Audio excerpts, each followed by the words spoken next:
শান্তি একটি আপেক্ষিক ব্যাপার। কারো কাছে শান্তি মানে বিস্তীর্ণ শান্ত সাগর, কারো কাছে উত্তাল আগ্নেয় লাভা। কেউ বলেন শান্তি তো আগ্রাসন নয়, বরং সহাবস্থানের। তাহলে কি প্রতিরোধের? সানজুর মতে আক্রমণই প্রতিরোধের সর্বোত্তম উপায়।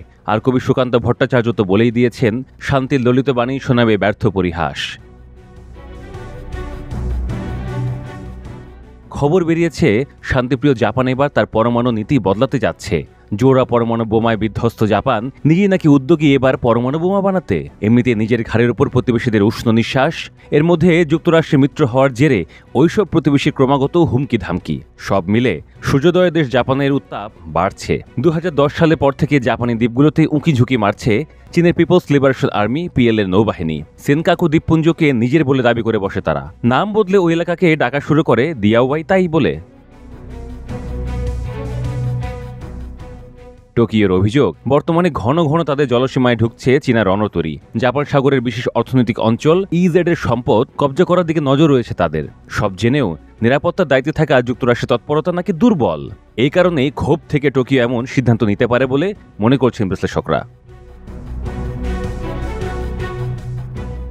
চীনের পাশাপাশি জাপানের দ্বিতীয় উদ্বেগের জায়গা হল উত্তর কোরিয়া। বেইজিং এর মতো পরমাণু অস্ত্র রয়েছে পিয়ংইয়ং এর হাতেও।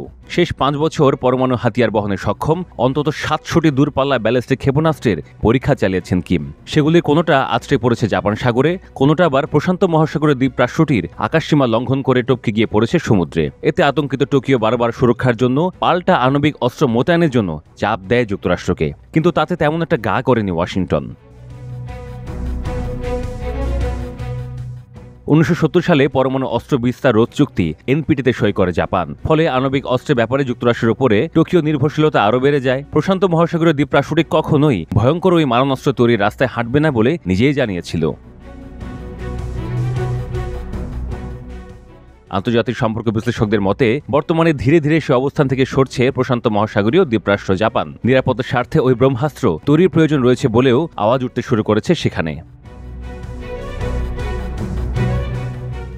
চলতি বছরের জানুয়ারিতে দ্বিতীয়বারের জন্য কুর্সিতে বসে মার্কিন প্রেসিডেন্ট ডোনাল্ড ট্রাম্প হঠাৎই স্যান ফ্রান্সিসকো চুক্তির কথা অস্বীকার করে বসেন। প্রকাশ্যে বিবৃতি দিয়ে বলেন, অন্য দেশকে রক্ষার জন্য কেন প্রাণ দেবে আমাদের দেশের সেনারা? এর জন্য কোটি কোটি ডলার খরচ করতে হচ্ছে। এই ধরনের চুক্তি একমাত্র নির্বোধরাই করতে পারেন। বিশেষজ্ঞদের বড় অংশে মনে করেন, জাপানের পরমাণু শক্তিধর হয়ে ওঠার ইচ্ছার নেপথ্যে অনুঘটকের ভূমিকা রয়েছে ট্রাম্পের ওই কথার।